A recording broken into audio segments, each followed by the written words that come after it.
Hello everyone शांति पाठशाला को मु आपण मानंकु स्वागत जनाउछि।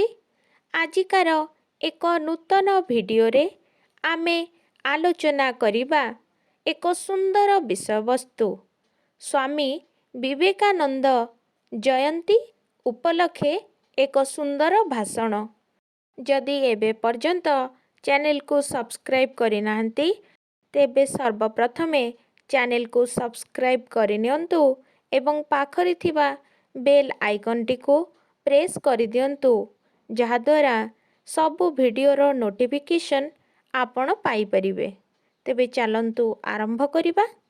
सम्मान्य सभापति महोदय, पूज्य गुरुजी ओ गुरुमा, सज्जन मंडली, श्रद्धेय भाई ओ भौणी माने एवं आजी सभारे उपस्थित पूज्य विचारक मंडली, आजी हेउछि एक पवित्र दिवस। आजिकार स्वामी विवेकानंद जयंती उपलक्षे मते किछि कहिबार सुजोग मिली थिबारु मु निजको धन्य मने करूअछि। समस्ते जानती सारा विश्वरे भारतीय संस्कृति प्राचीन ओ महान।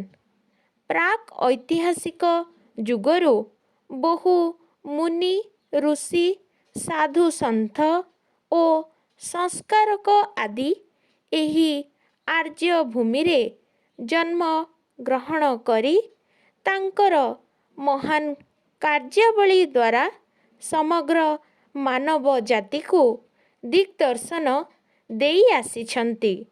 सेमानंक मध्यरे स्वामी विवेकानंद अन्यतम। तांकरी कार्यावली ओ चिंताधारा केवल प्राच्ୟରେ नुहे पाश्चात्य जगत समेत समग्र विश्व को उद्बुद्ध करि पारिछि। 1863 मसीहा जानुआरी 12 तारिखरे कलिकता स्थित सिमलापल्ली रे एही विश्व विजयी स्वामी विवेकानंद जन्मग्रहण करिथिले। तांक पितांक नाम थिला विश्वनाथ दत्त ओ माता थिले भुवनेश्वरी। वीरेश्वरंक कृपारु जन्म लाभ करिथिबारु तांकर प्रथम नाम थिला वीरेश्वर। परे तांकु नरेंद्रनाथ नामरे नामकरण करा जाइथिला। पिलाटी दिनरु से थिले वीर, निर्भीक तथा धार्मिक। न देखिला पर्यंत से कौनसी कथा को विश्वास करू नथिले। एहा ब्रह्मदैत उपाख्यान, कदली बगीचारे हनुमान आदि कथारू जଣା पड़े। कॉलेज शिक्षा समाप्ति परे से पाश्चात्य शिक्षा अनुरागी हेबा सहित तार्किक बुद्धि युक्त होई पड़िथिले। 1881 मसीहारे एक द्वंद्वजनक मुहूर्तरे दक्षिणेश्वर ठारे तांकर साक्षात होइथिला सिद्ध पुरुष रामकृष्ण परमहंसंक सहित। श्री रामकृष्णंक संस्पर्शरे आसिबा परे तांकर आध्यात्मिक चिंता ओ चेतनार परिप्रकाश घटिला। स्वामीजी कहुथिले शिक्षा हेउछि मनुष्य मध्यरे थिबा पूर्णतार परिप्रकाश।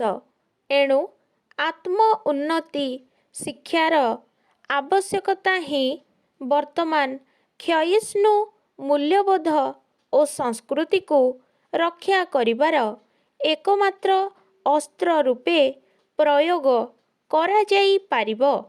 आनुष्ठानिक हेउ बा अण आनुष्ठानिक शिक्षा मूल्यबोध भित्तिक हेले जातीय गठन त्वरान्वित हेब। शिक्षा हेब धर्म निरपेक्ष ओ आध्यात्मिक। भारतर जीवन केंद्र ହେଉଛି ଆଧ୍ୟାତ୍ମିକତା। ଅତଏବ ଏହି ଶିକ୍ଷା କରାଇବା ହେଉଛି ଆମର କର୍ତ୍ତବ୍ୟ। ଏହି ଶିକ୍ଷାର ମାଧ୍ୟମ ହେଉଛି ନୈତିକତା।